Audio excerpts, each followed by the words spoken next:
Good evening, my friends. I'll be reading from Disney's 365 Bedtime Storybook Collection.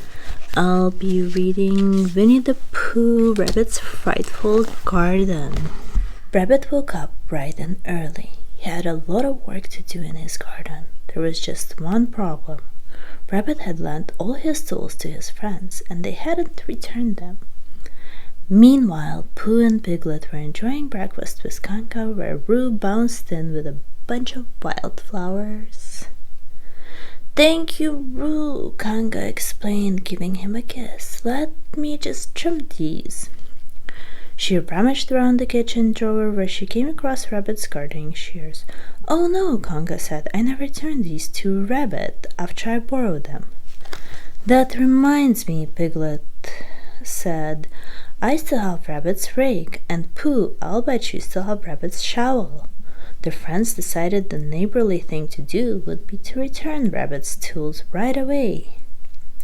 When they arrived at Rabbit's house, though, their friend was not at home. He was on his way to their houses to get his tools back.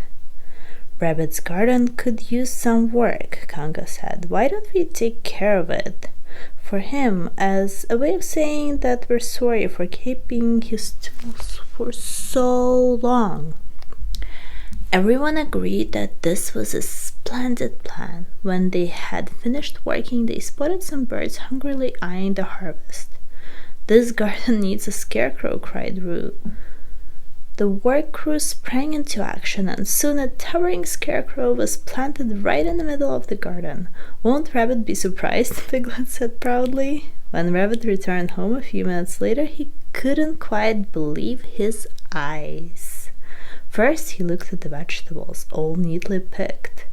Then he looked at his garden tools, which had mysteriously reappeared. Finally, he looked at the strange scarecrow, which seemed to be looking right back at him. Did you do this?" he stammered to the straw man. Just then a gust of wind knocked over the rake resting on the scarecrow's arm. Convinced his garden was haunted, Rabbit turned and ran for his life. "Ah!" he screamed as he rushed past his friends. "I told you he'd be surprised," said Piglet. And that's it for tonight, guys. I hope you have a great night, and I'll see you tomorrow. Bisous!